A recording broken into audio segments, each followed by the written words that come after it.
cúbica generan bronquiolos, ¿no? Los bronquiolos pueden ser de diferentes tipos. Bronquiolo terminal respiratorio. ¿Cuál es el epitelio de un bronquiolo respiratorio? ¿Cuál es el epitelio de un bronquiolo respiratorio? Respiratorio.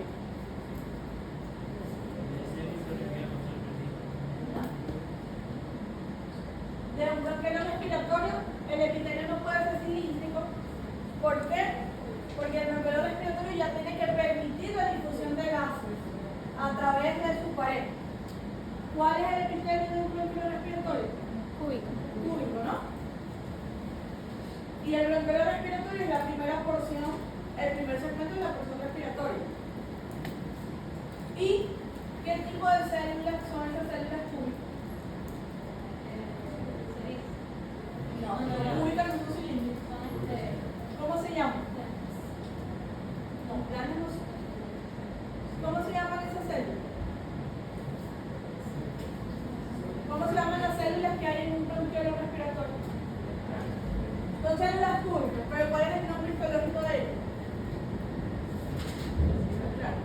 Células de Clark. ¿Y qué hacen las células de Clark?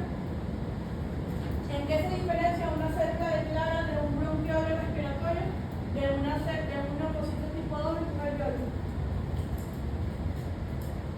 ¿En qué se diferencia?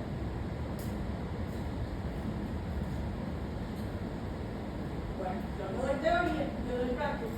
La diferencia es el tipo de sustancias que generan. Ambas generan surfactante pulmonar, una, y la otra genera agente tensoactivo. Y la diferencia es el tipo de glicoproteínas que ella tiene, ¿no? Y obviamente la función que ejerce que es más o menos similar, solamente que una ayuda a la humidificación del aire que entra al alveolo para que así se permita la difusión hacia el torrente sanguíneo, hacia los capilares que están en él. ¿Ya? Pero se denomina células de Clara. ¿Por qué se parece? Porque las células de Clara también son cúbicas como los neumocitos tipo 2 de los alveolos. Bueno, los bronquiolos grandes, ¿no? Los bronquiolos pueden ser grandes, terminal y respiratorio. Cada uno de ellos va a tener un epitelio diferente, desde el epitelio cilíndrico simple ciliado, como pasa en los bronquiolos grandes, un epitelio cúbico simple en los bronquiolos terminales y un epitelio cúbico en los bronquiolos respiratorios, que tiene que estar formado solo por células de Clark. Entonces sí, de acuerdo del epitelio respiratorio, veo que pasa de células cilíndricas a células cilíndricas ciliadas sin células caliciformes, luego pasa a cúbico, luego se mantiene el cúbico de nuevo y luego en los alveolos voy a tener un epitelio plano simple. Entonces va como en bajada del epitelio hasta formar una estructura completamente clara. Los bronquiolos no es tanto el epitelio lo que me va a ayudar a diferenciarlo, sino más bien cómo se dispone su capa diagnóstico, que es la capa muscular, ¿no? Que es esta que está acá. El bronquiolo, el elemento que resalta en ellos, por ejemplo, en un bronquiolo grande, la capa muscular es el elemento que resalta en ellos. Mientras yo vea, o mientras ustedes vean a esa capa muscular bien formada, yo lo puedo diagnosticar, ustedes lo pueden diagnosticar como bronquiolo grande o bronquiolo solito, ¿no? Es decir, que esa capa me va a definir el tipo de bronquiolo que yo esté viendo. Algunos bronquiolos, como ese que está allí, su mucosa se puede ver festoneada como está aquí, ¿no? Que es decir, ven como que hay elevaciones y depresiones hacia la luz. La mucosa de ellos va a estar formada por el epitelio cilíndrico simple del bronquiolo grande y una pequeña lámina propia del tejido conectivo laxo, donde prácticamente ya no hay células de tejido linfático. Y luego viene la capa muscular y luego viene la adventicia, entonces tiene solo 3 capas. Entonces vengo de la tráquea que tiene 4, a un bronquio intrapulmonar que tiene 5, a un bronquiolo que solo tiene 3 capas. ¿Ya? Los bronquiolos grandes también pueden ser como ese que ven a la izquierda arriba. Fíjense que es diferente al anterior. La diferencia es que no estoy viendo a la mucosa con la festoneada como anterior, sino que la veo un poquito más regular, pero sí se mantiene definida la capa muscular. Y además, ese bronquiolo tiene un vaso sanguíneo aquí arriba, ¿no? Por lo general, los bronquiolos grandes están acompañados de vasos sanguíneos, lo que me ayuda también a diferenciarlos más rápido.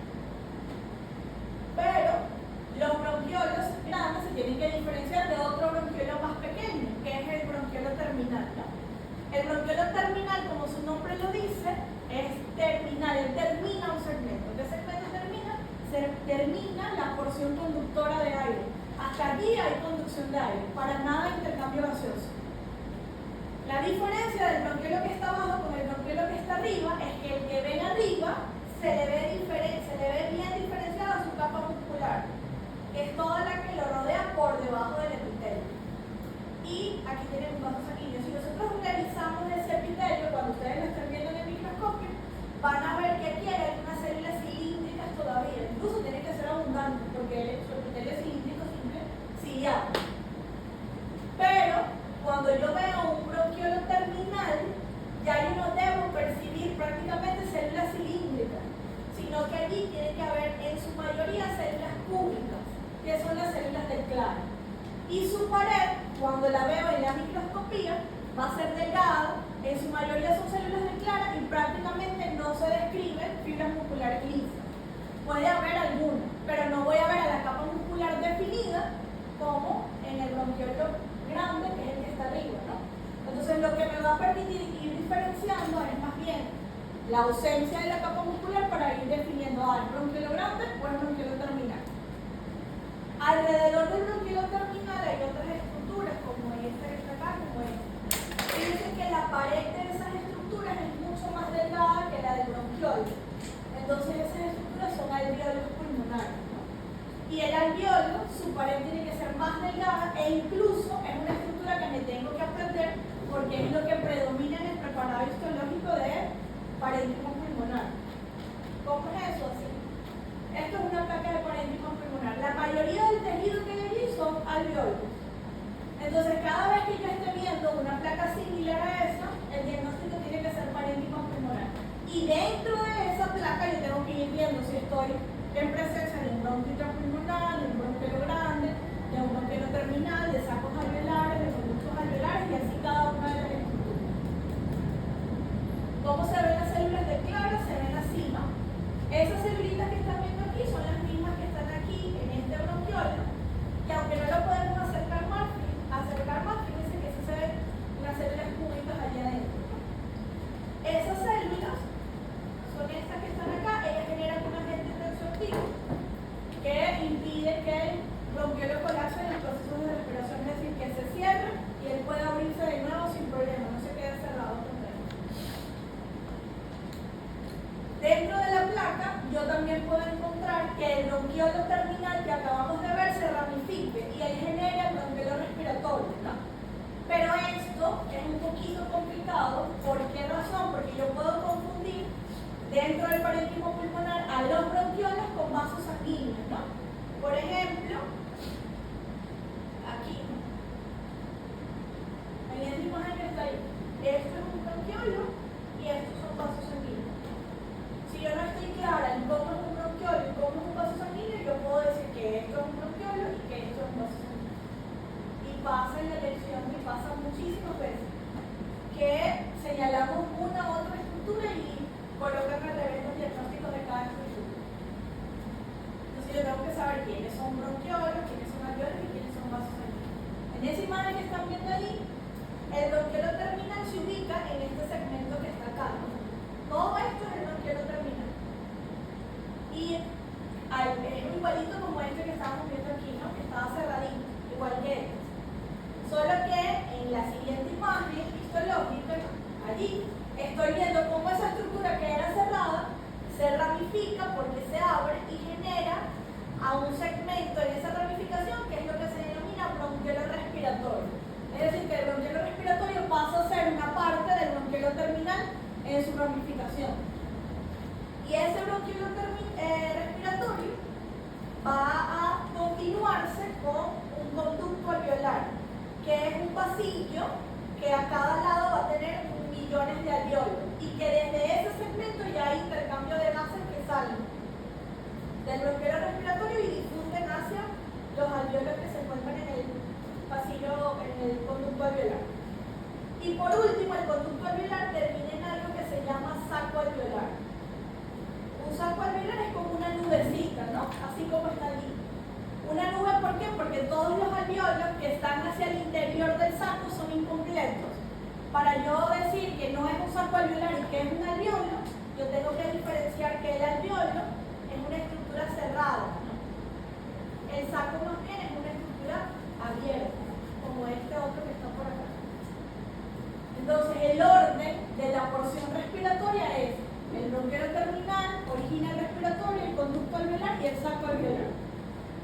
Hay bronquiolos respiratorios que pueden estar solitos, que no se ve la ramificación, pero es un bronquiolo que es un poquito más difícil de diferenciar y a veces se ve en el preparado histológico como una zona como un poquito más sombreada alrededor de los alveolos. Hay varias láminas que van a tener varios de ellos. Aquí tienen otra imagen histológica de cómo se ve el terminal, el respiratorio, el conducto y el saco alveolar. Esto tenemos que buscarlo con cuidado en el preparado histológico para saber diferenciarlo. Y los alveolos, ¿verdad? Se van a ver así, más que todo como este que está acá. Fíjense que el alveolo va a tener la estructura que predomina en su superficie, que van a ser células aplanadas, ¿no? A esas células planitas se le denomina neumocitos tipo 1. Y los neumocitos tipo 1 forman el epitelio plano simple que tienen los alveolos. Por eso la pared de un alveolo tiene que ser delgadita. Y dentro de los tabiques alveolares se encuentran unas células cúbicas que son los neumocitos tipo 2 que generan el surfatante pulmonar. Pero, aunque estas dos células son las que más se nombran en los alveolos, los tipo 1 y los tipo 2, los alveolos también tienen células en cepillo y tienen macrófagos alveolares o células de polvo, que obviamente tienen una función inmunológica dentro del alveolo. Y además de eso, cerca de donde están los neumocitos tipo 1, ¿verdad? Tienen que ubicarse capilares alveolares, que son capilares de tipo continuo, que permiten entonces la difusión del aire, del oxígeno, desde el epitelio plano simple hacia el vaso sanguíneo y el dióxido de carbono del vaso sanguíneo hacia la superficie alveolar para que se pueda dar la eliminación del dióxido de carbono por el proceso de respiración. ¿Quiénes forman entonces la barrera aire-sangre en un preparado histológico? Los neumocitos tipo 1, bueno, no solamente en un preparado histológico, los neumocitos tipo 1 y los capilares alveolares, porque obviamente el surfatante pulmonar interviene en impedir el proceso de colapso alveolar. Esta imagen, los alveolos sí se les va a enfocar en 40X o en 100X, eso no se va a enfocar en 4X porque es demasiado sencillo, ¿no? O en 40X o en 100X. Tienen que saberse el tipo de células que se presentan en esto. Vamos a ir repasando algunas imágenes que son imágenes de las placas que ustedes van a ver, ¿no? A la izquierda es también un bronquio intrapulmonar. El de la izquierda es un bronquio intrapulmonar lobar. No es necesario que diga lobar o segmentario, pero sí tiene que saber que es un bronquio intrapulmonar. ¿Quién es la placa de cartílago? Este pedazo, este que está acá y este que está aquí. ¿Quién es la mucosa? La mucosa es este epitelio y esta lámina propia que está aquí. Y aquí está la capa muscular. Posiblemente debajo de esta capa muscular hay que ir revisando dónde están las glándulas, ¿no? Pero siempre el músculo tiene que estar por encima de la submucosa. Y luego está el cartílago. Allí no se ven alveolos, bueno, arriba se ven un poquito. La imagen de la derecha es un bronquiolo, igual al bronquiolo con el que explicaba cómo se ven los bronquiolos grandes. Ahí se ve definida su capa muscular y se ve cómo su mucosa tiene festonación, ¿no? Pues elevada y tiene impaginación. Y alrededor de ella hay varios sacos alveolares y aquí hay un vaso sanguíneo que acompaña a ese bronquiolo grande. En esta imagen que está acá, bueno, ya ese se les expliqué, eso es un bronquio intrapulmonar en 10X y en 40X. En 40X para ver cerca la pared del bronquio intrapulmonar, en 10X para ver la estructura que lo rodea. Aquí también tienen otro bronquio intrapulmonar donde se ve un pedacito de cartílago, otro pedacito aquí arriba, se ve definida la capa muscular de él, pero debajo hay otra estructura que es un bronquiolo.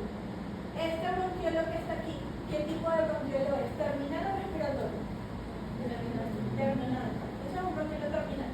Y esto que está aquí, bueno, esto es un saco alveolar, por aquí hay otro saco alveolar, otro saco, y hay varios, muchísimos alveolos. Pero ese bronquiolo que está ahí es un bronquiolo terminal. Este que está acá es un bronquiolo grande, se ve definida la capa muscular. El bronquiolo de la derecha es el mismo de la izquierda, solo que está a 40X, ¿no? El de la izquierda sí está en 10X y se ve el vaso sanguíneo que lo acompaña. lumbar. Y arriba tienen varios sacos alveolares. Esta imagen que está acá es otra imagen de un parénquima pulmonar. Allí hay 3 bronquiolos terminales, 2 bronquiolos grandes. Los 3 bronquiolos terminales son este y este. Y los 2 bronquiolos grandes son este y este que está aquí. ¿Ya? Estos 2 bronquiolos, cuando yo lo veo en el microscopio, con cuidado y muevo el tornillo micrométrico, voy a ver cómo sí se le ve desarrollada la capa muscular. Y se ve el vaso sanguíneo que los acompaña, que en este está aquí abajo y aquí está aquí arriba, ¿no? Entonces ahí hay 3 bronquiolos terminales, 2 bronquiolos grandes y muchos alveolos y sacos alveolares. ¿Estos 2 que están acá son terminales o son grandes? Terminales. Incluso son tan terminales que prácticamente ya se están ramificando en bronquiolos respiratorios. Faltaría como ver toda la porción respiratoria, pero son bronquiolos terminales. Estos en cambio son 2 bronquiolos grandes, incluso el de arriba es un vaso sanguíneo. Y este que está acá es otro vaso sanguíneo, esto no es un bronquiolo. Esto es un vaso sanguíneo, esto es un vaso sanguíneo y aquí también hay otro. Por ejemplo, este que está aquí, si ustedes lo enfocan en 40X, lo van a ver lleno de eritrocitos adentro. Entonces eso no podría ser un bronquiolo. Es imposible ver un bronquiolo histológicamente normal, ¿no? Con lleno de eritrocitos, porque ahí no debe pasar eritrocitos, debe pasar algo. Entonces si estoy viendo eritrocitos, descarto que sea un bronquiolo. De ley tiene que ser un vaso sanguíneo. Allí tienen 2 porciones respiratorias, tienen una aquí arriba, ¿verdad? Y tienen otra aquí tienen un bronquiolo grande y aquí tienen otro bronquiolo grande. Vamos a identificar a estas 2 que están acá. En esas 2 que están ahí hay, aquí está, el terminal, el respiratorio, el conducto y 2 sacos alveolares. Igual aquí arriba, terminal, respiratorio, conducto y el saco alveolar está acá. O esto. Entonces hay láminas que sí se pueden ver completas de esas porciones respiratorias. Hasta allí es la lección de la semana que viene, ¿no? Todo respiratorio, esófago y los plexos musculares. La semana que viene es clase y lección. Primero damos clase, después es la lección. Ahora vamos a hablar de intestino. Vamos a hablar del estómago. El estómago, al igual que el esófago, va a estar organizado en capas concéntricas, mucosa, submucosa, muscular y serosa. Pero hay unas diferencias histológicas que tengo que saber respecto al esófago y respecto a los otros segmentos del tubo digestivo. La mucosa gástrica va a estar revestida por un epitelio, que es ese que están viendo allí, que se denomina epitelio cilíndrico simple. Entonces, diferencia del estómago con el esófago, en la capa mucosa es el tipo de epitelio que lo reviste, ¿no? En el esófago era plano estratificado no queratinizado, en el estómago es cilíndrico simple. No tiene células caliciformes,